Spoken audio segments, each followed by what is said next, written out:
This is world-class sailing, but what is it like underwater? Our goal is to head out here into the Sir Francis Drake Channel, and we're probably just going to motor all the way on up to Mountain Point here in Virgin Gorda. There is a blown up section here on the back. Backside. Alright, so right in here is the wreck of the Kraken. Awesome. So, yes. This with a sculpture of the Kraken. We'll talk more about it when we get out there and dive it, but I think some of that sculpture has fallen off in a north swell, so it's not all as super cool as it once was, but I think it's a really great dive site. So that's our plan. We're going to head up there and get in the water. Okay. Shall we? Yeah, please do. All right, let's get this thing underway. We're going to take this. We're going to take this line all the way off.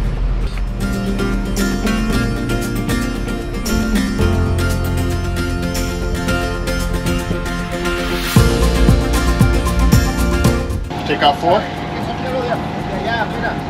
Taking off 4. Okay. Be quick about it. All right, stand by 1. Release it. Yep. That's good. All right, take off 1.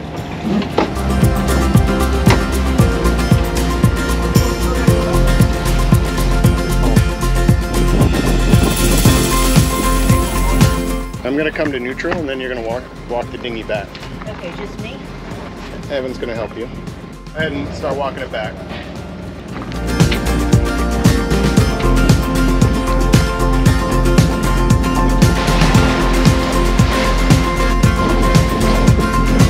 So here we've got all our lines.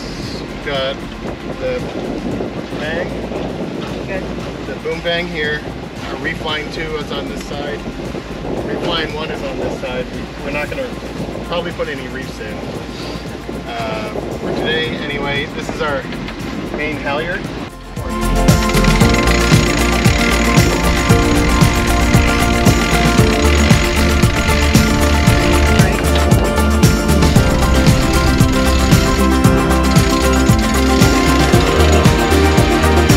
3 feet. Good. 2 feet. You're looking good. 1 foot. You're in inches. Keep going until it's tight.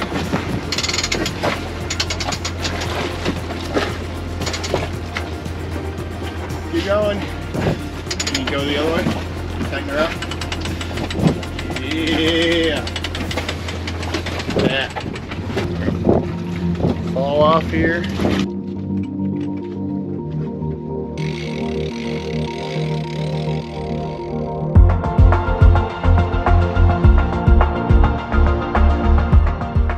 Where is the wreck specifically? Well, that's a good question. So it's in 65 feet of water in the bay here under Mountain Point, and we just got to find it. So it looks like there's 2 sailboats currently in there and one free ball between the 2 of them. Okay. But I think based on the time of day, we'll just come back in the morning. Okay. We'll come in early. So you just want to go around? Yeah, I think we'll just... Or do you want to stop here? No, I think we'll just survey it, take a look, and then come back at first light and get our dive in. So we'll head around to Sara.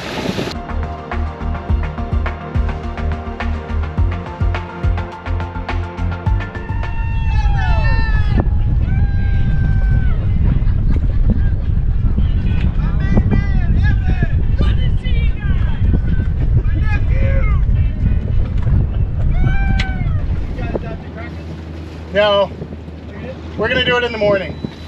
We ended up with a later start to the day. We got a better dive for you. Where'd you go? We're gonna do it in the morning with you. Oh yeah? Yeah, the dive site is the guy over here at the dive shop. Yeah. He told us about it. What is it? Most people don't go to. Cool.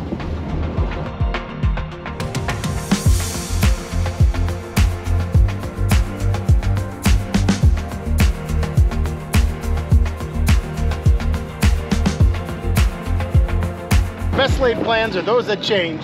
So tomorrow it sounds like we're gonna go dive a site called the Invisibles. It's a couple of pinnacles out there somewhere in the ocean that we're gonna go find, and we're gonna save the Kraken for another day. So Evan, new day, new plan. We are headed out to find a dive site called the Invisibles. It should be interesting finding an invisible dive site, yeah? Yeah, that sounds interesting. What is this place? Well, that's a good question. We're not real sure, but we're with some friends here that had a 48-foot sail cat, and we've gotten on board with them, and they got some information from a local dive shop here, Sunchaser Scuba, which is a pretty fantastic place, that we should go dive the Invisibles. Now, it's got one mooring ball out there, so we're on board their boat. We're leaving our boat behind here on the mooring at Saba Rock, and we're gonna go see what we can find out there in the ocean. Yeah, that sounds good. We were told that current can be a little strong, maybe a little difficult, but we can see how that goes. Well, I guess we'll find out.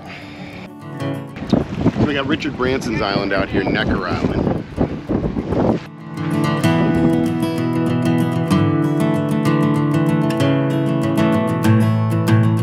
Is it off Necker?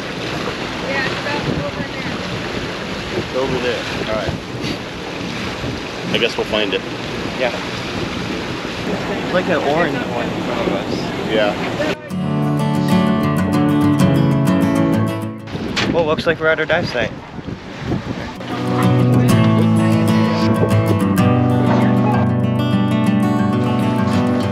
Got a hand on me? Yep. Your air is on.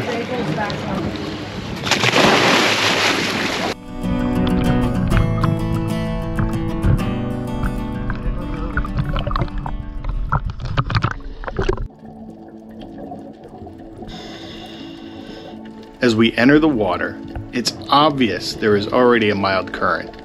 It's something we definitely need to keep an eye on, because if it gets too strong, we could get swept off the reef and not make it back to the boat.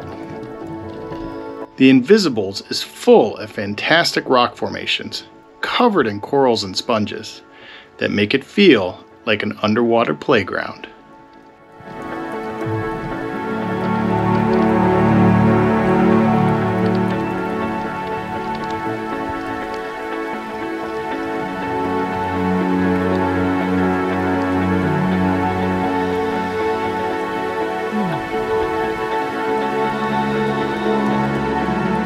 Circling around the edge of this offshore pinnacle, we map a path that will take us back over the top of the reef, where we can discover how this site earned its name as the Invisibles. Because of the strong currents and sometimes rough seas, this site is considered a more advanced dive. But these strong currents are also the primary reason it's such a beautiful spot. The Invisibles are an oasis in the ocean, and the rocky pinnacle provides an abundance of sea life with shelter from the prevailing current.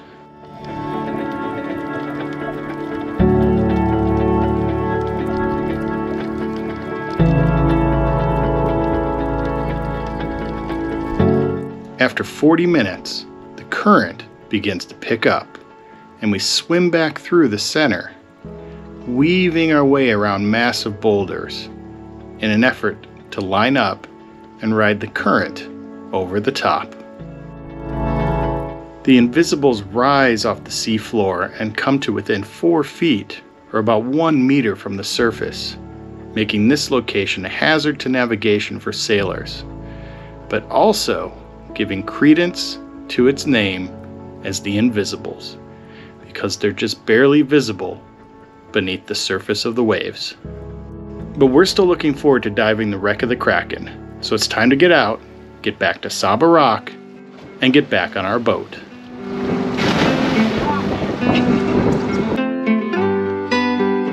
But before we can sail back to the wreck of the Kraken, we need to get our dinghy and reclaim all of our dive gear.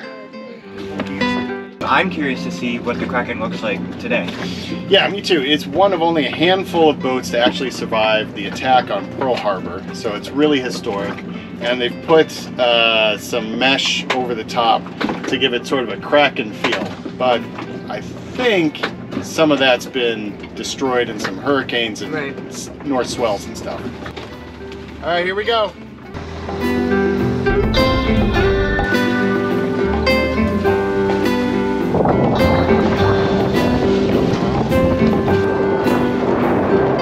Are you guys gonna pour off the hole? Yes. The wreck?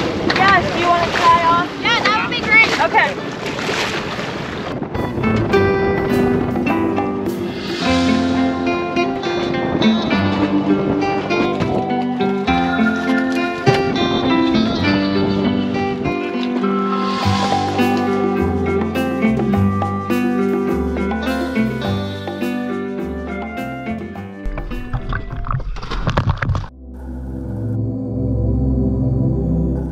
The wreck is like another world just below our sailboat, and our dive plan for this dive is to venture inside and explore the interior of the ship.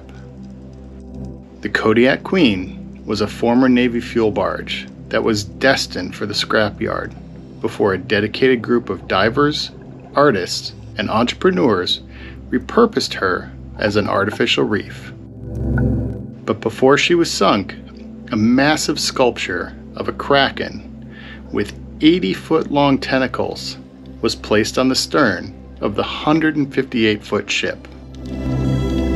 We've had the privilege of diving the wreck a couple times, and we're eager to head to the stern to see what kind of shape the kraken is in. Moving down the deck of the ship, we find a sea cucumber that has made a home here, along with an abundance of other sea life.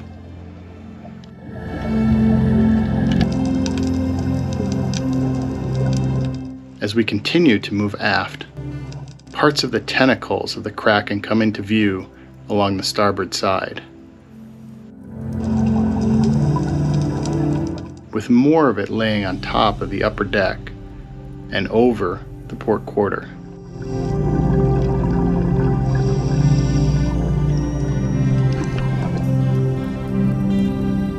The large body has partially collapsed and fallen off the stern, but the twisted metal frame gives the wreck a lot of interest, and it still embodies the spirit of the kraken.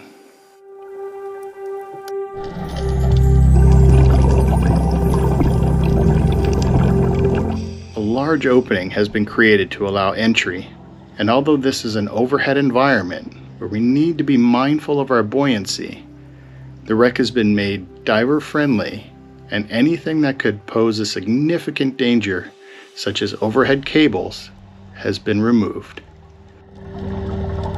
That said, there's still sharp corners, and we need to take it slowly as we work to find an exit.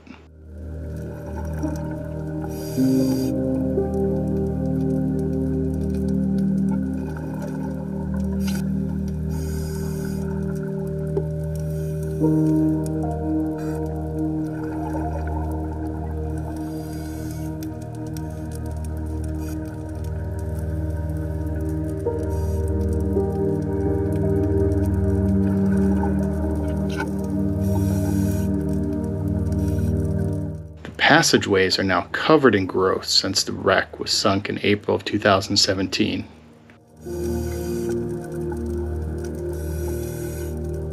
And the painted wall that once pointed the way to the kraken has been overgrown.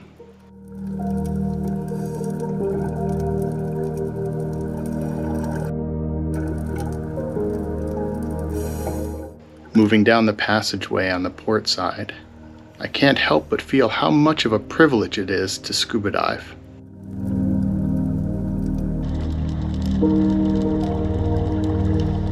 Every time I jump in the water, it's a new and different experience.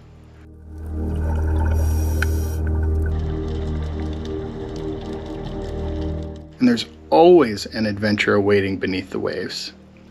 It's been a couple days that haven't gone exactly according to plan, but that doesn't matter, because we ran into some incredible friends and got to experience some places that few people get to. And we did it as a family. Make sure to check out one of these two videos next, where we head back down beneath the waves. Thanks for watching, and we'll see you next time underwater.